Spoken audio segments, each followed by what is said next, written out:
Good morning po. Tayo po'y mag-aral ng salita ng Diyos, Hebrews 11:6.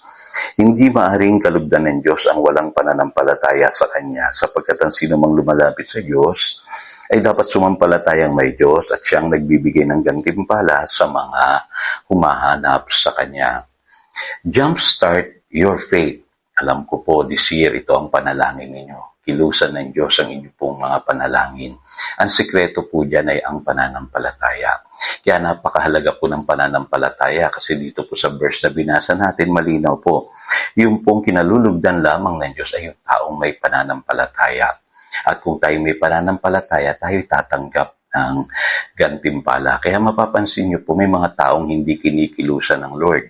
Kaya minsan napapatanong tayo sa ating isipan, bakit ganoon? At sinagot po yan ng Panginoong Hesus dito po sa Luke chapter 4 verses 25 to 27. Sabi ng Panginoong Hesus, ngunit sinasabi ko sa inyo maraming byuda sa Israel noong panahon ni Elias nang hindi umulan sa loob ng 3.5 taon at nagkaroon ng taggutom sa buong lupain. Subalit hindi pinapunta si Elias kanino man sa kanila, kundi sa isang byuda sa Sarepta, sa lupain ng Sidon. Sa dinami-dami ng may ketong sa Israel noong panahon ni Eliseo, wala ni isa mang pinagaling at nilinis malibang kay Naaman na isang taga-Syria. Ngayon, siguro na-encounter nyo na itong verse na ito. Ang explanation lamang dito napakasimple. Ang Panginoong Hesus, tinitignan niya, ang hinahanap niya ay yung mga taong may pananampalataya. Kaya nasabi niya po ito sa kanyang mga kababayan. Kasi yung mga kababayan niya hindi naniniwala sa kanya. At sinabi niya, ang Diyos kinilusan lamang yung byuda doon sa Sarepta noong panahon ni Elias. Bagamat maraming byuda noon. Pero yung tinulungan ng Panginoon ay yung taga-Sarepta.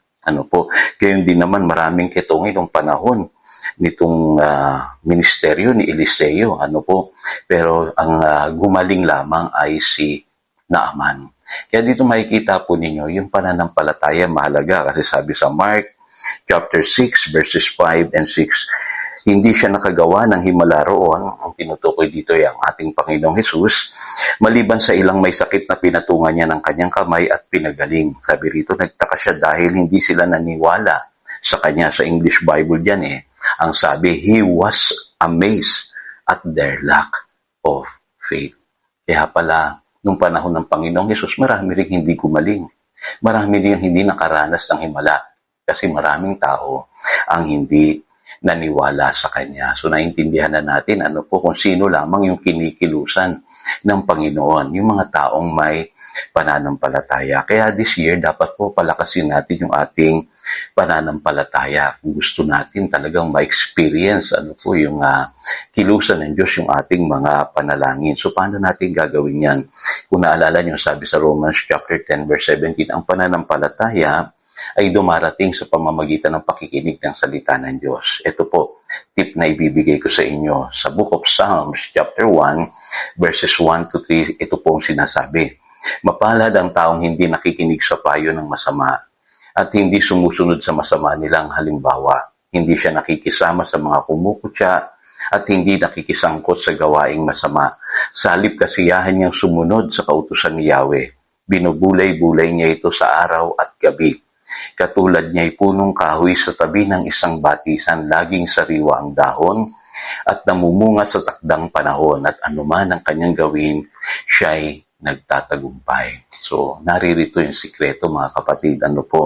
Kailangan lumalim tayo sa salita ng Diyos para ang buhay natin ay maitulad doon sa punong kahoy na nasa tabi ng batisan. Laging sariwa ang dahon, namumunga sa takdang panahon. At ang sabi ng Biblia, lagi tayong magtatagumpay. Kaya dapat manatili tayo sa sentro ng kalooban ng Diyos. At huwag tayong manangan sa sarili nating karunungan. Yun ang sinasabi ng Proverbs chapter 3 verse 5 and 6. Kailangan po ang gawin natin this year ay i-meditate natin ang salita ng Diyos araw at gabi. Siguro yung iba sasabihin sa inyo, mahirap yung pastor.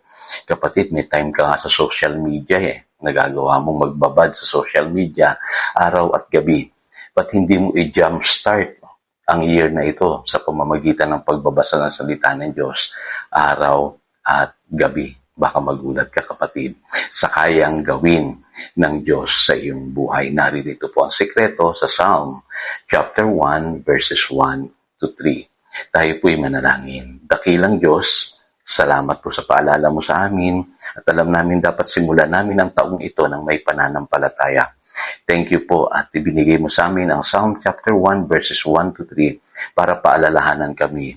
Pagkat nais namin ang aming buhay ay katulad ng isang punong kahoy sa tabi ng isang batisan, laging sariwa ang dahon at namumunga sa takdang panahon. At ano man ang aming gawin, kami magtatagumpay. Salamat po, Panginoon, sa pangakong ito. Purihin kaya ng aming panalangin. In Jesus' name we pray. Amen. Again, ito si Pastor Jojo nagpapaalala upang daluyan tayo ng pagpapala, manatili tayo sa kanyang salita. Good morning.